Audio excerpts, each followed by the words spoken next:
Welcome back. If this is your first time here, my name is Kathy and I am mentally ill. I have been diagnosed with bipolar type schizoaffective disorder. I have also been diagnosed with agoraphobia, panic disorder, and generalized anxiety disorder. So I do this vlog. I try to do it every Monday through Thursday, every night. Sometimes things come up or things happen where I can't, but I usually make it up if I miss something. So welcome aboard, and I hope you can get some help out of this. And today we're going to talk about self-care. Hi kitty. And we're going to talk about my kitty. My kitty's going to be the star of the show, aren't you? Yeah. Well, okay, so self-care, a lot of people are like, oh, when they think of self-care, they think, you know, bubble baths and manicures and pedicures and makeovers and all that silly stuff. And self-care is a lot more important than that. I mean, those are great those are great things for self-care, but there's a lot more important things to do, and it actually is pretty much an essential thing for your life, whether you realize it or not. And I know when I have an episode, when I have especially if I have a depressive episode. If I have a manic episode, I can usually get things done. Sorry about my cat. Hi, baby. But when I'm in a depressive episode, I really do tend to neglect my self-care. So I have a list, and about 25 items here. Okay, so this is the kind of stuff that I try to do as frequently as possible. Most of them I do every day, some of them every 2 or 3 days. One of the more important ones, of course, that gets neglected very easily is your hygiene. Take a shower, take a bath. You know, if you don't feel like doing that, if you don't have the energy for that, at least, you know, wash your hair, or, you know, it can be very refreshing and uplifting to wash your face, like tepid water with gentle cleanser. Rinse it off, and, you know, that can really waken you up. That can do, you know, wonders. Putting on clean clothes is important, and I mean clothes, not pajamas.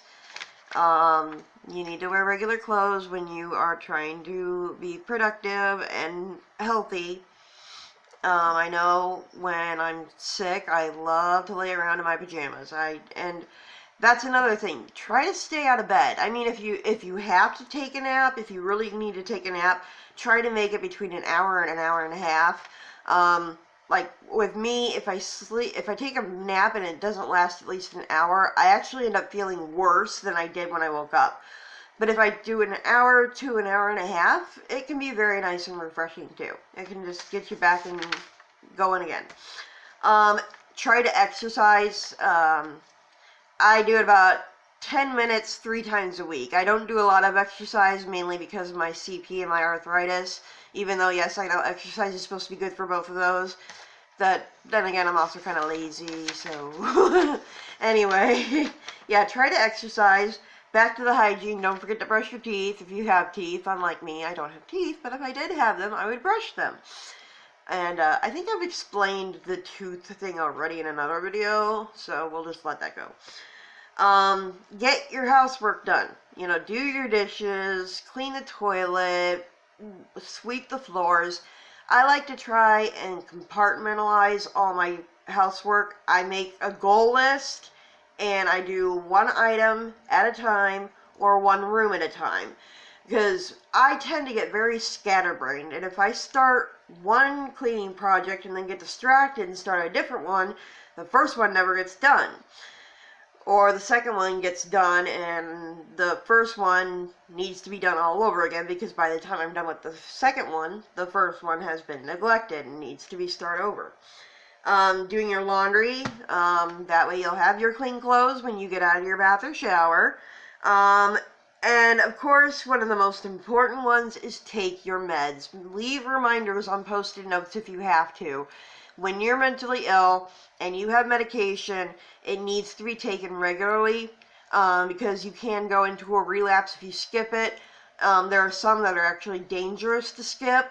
They could cause seizures and stuff like that if you withdraw from them too fast, which is part of the reason why you should also never stop taking your meds without talking to your doctor first.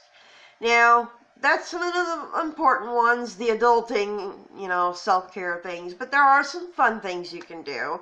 Painting, if you're a girl and you want to paint, well, actually, if you're a guy, it's acceptable nowadays. If you want to paint your nails, get a manicure or a pedicure. Like I said, that is a good thing to do. If you have a pet, play with your pet. Chase her around with a ball. If you have a dog, take them out in the yard and throw a frisbee around with them. Or just pet them and snuggle them, because pets are good for that. Pets are wonderful. Unless you have a goldfish, don't try to snuggle with your fish, because then they die and you're sad. I'm kidding. Anyway, another thing you can do is, call up a friend. If you have a friend that you haven't talked to in a while, give them a call and say, hey, what's going on? Some things that can cross over into the important things. Taking a walk or going for a bike ride.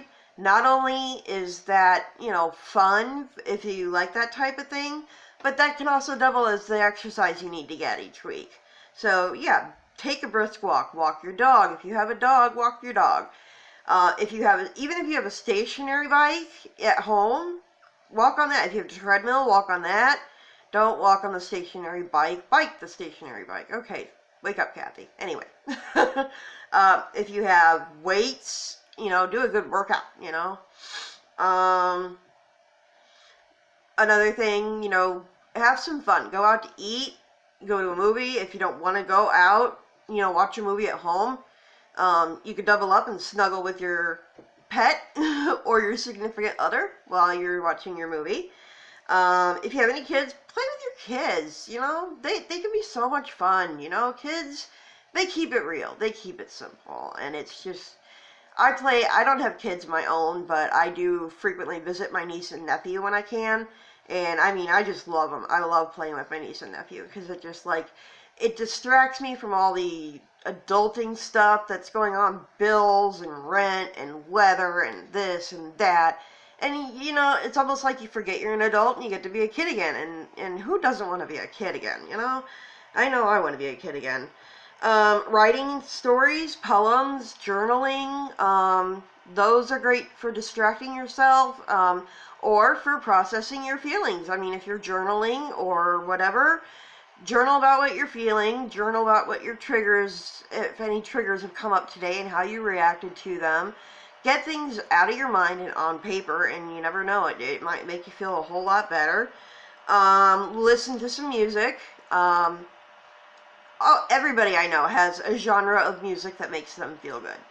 Me, I'll admit it, I kind of like pop, I kind of like the boy bands, but then again, I also like metal, and I like hard rock, and angry rock, and classical rock, and opera, and so just about any music, really. I think I could name at least one artist that I like in every genre of music, and you know what? If you're really feeling brave, or if you're alone, sing and dance along like nobody's watching.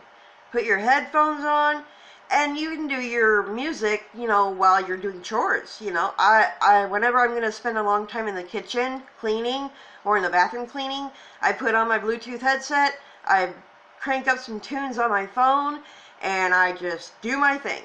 And the music makes it more enjoyable, it makes it go by faster, it makes it feel like it's faster, like you're getting stuff done faster than you would without the music. And like my fiance, he loves to play video games. That's a great distraction. Just play video games, lose yourself in the game you're playing. Identify with your characters, think about their backstory. He plays a lot of games where he can design his character. That alone, you don't even have to play the video game. You can just spend time designing your character. I know I used to play the Sims games 1 through 3. I haven't played 4 yet, but I would spend more time on the Sims games designing my characters and designing my houses than I actually did playing the game. But that's just what I like to do. It was relaxing, it was fun, it got me out of my head.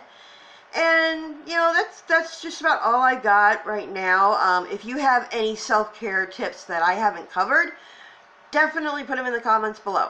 Alright, so that, I'm going to let you go for the day. That was my list. I always write stuff down. You know that by now. If you haven't already and you liked this, please subscribe and hit the bell so that you'll be notified when I have another video. Alright, so everybody have a great week, and we will see you tomorrow. Bye!